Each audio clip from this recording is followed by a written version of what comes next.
Vamos a comenzar respondiendo las preguntas número 29 a la 38 con base en la información que nos suministra el siguiente texto.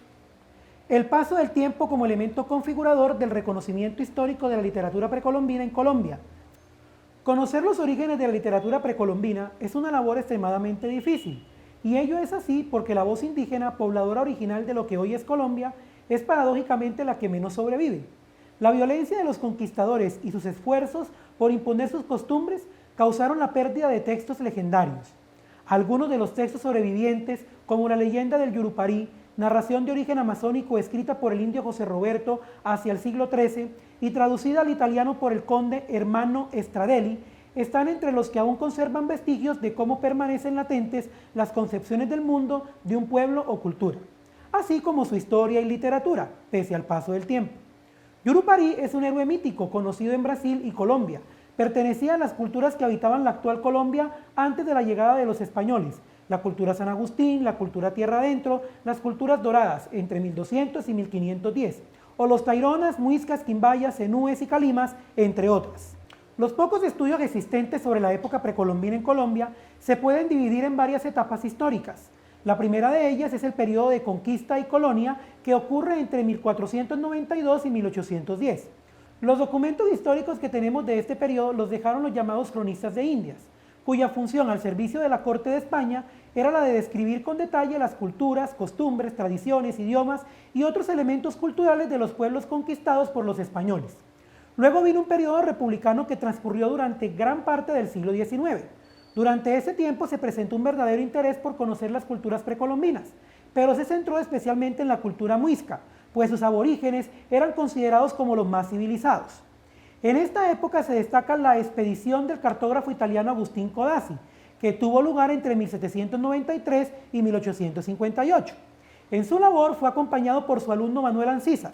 También Jorge Isaacs aportaría los primeros métodos interpretativos en su propia expedición por el río Magdalena, y Vicente Restrepo publica una obra en Berlín en 1895 en la cual se enfrenta a la idea de los muiscas como cultura civilizada y los llama bárbaros.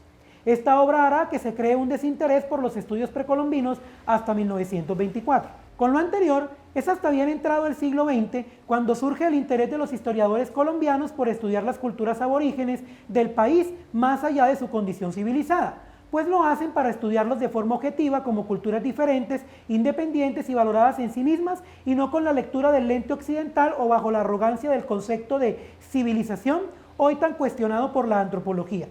En los años 60 del siglo pasado, gracias al trabajo del arqueólogo español José Pérez de Barradas, que fundamentó sus investigaciones en las observaciones de Restrepo con Miguel Triana y su obra La civilización chibcha, el Estado legitima la pasión por la investigación precolombina en el país y la vuelve un objetivo de reconstrucción y consolidación del patrimonio histórico nacional. Nacerán a lo largo de estos últimos 40 años instituciones, museos y científicos nacionales y extranjeros que le darán toda la importancia que se merece a la materia.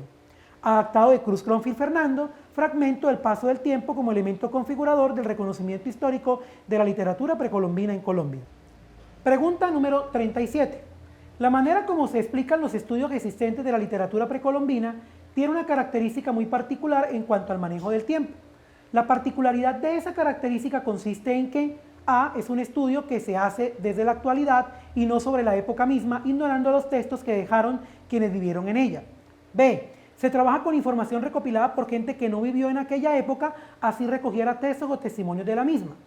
C, es un espacio de investigación en el que no se puede profundizar debido a la escasa información que existe.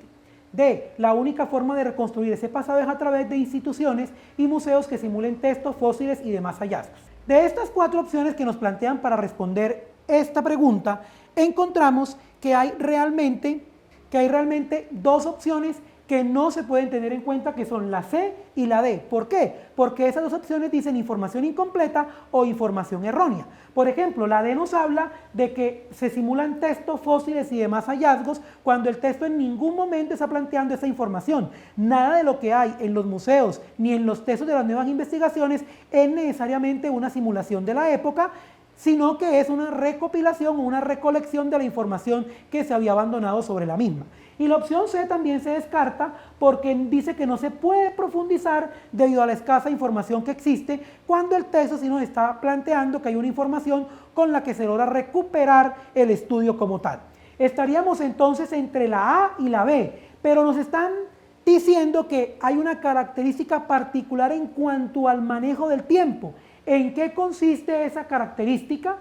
En que se trabaja con información recopilada por gente que no vivió en aquella época, así recogiera textos o testimonios de la misma, o que es un estudio que se hace de la actualidad y no sobre la época misma, ignorando textos que se dejaron quienes vivieron en ella. Las dos opciones plantean una característica, una particularidad del tiempo que puede generarnos una disonancia en la forma como se recogió, pero la A se equivoca un poquito más que la B en aproximarse a lo que es la respuesta correcta. Pues dice que es un estudio que se hace desde la actualidad y no sobre la época misma. Eso es cierto, no es sobre la época misma, pero no se hace necesariamente desde la actualidad. Se hace desde recopilando la información que hay en el siglo XVII y que hay en el siglo XVIII, y también se pone esa información a consideración con la que está en el siglo XX. Aunque no es propiamente de la época precolombina, no es solamente desde la actualidad que se está estudiando, sino desde estudios que se dejaron en el pasado. Mientras que la B, sobre la característica particular del tiempo, sí nos dice algo cierto, y es que trabaja con información recopilada por gente que no vivió en esa época, pero que recogió los testimonios y recogió los estudios que habían sobre la misma. Eso sí es completamente cierto, así haya sido en la actualidad, en el siglo XIX o en el siglo XVIII. Por lo tanto, la respuesta correcta para la pregunta 37 es la opción B.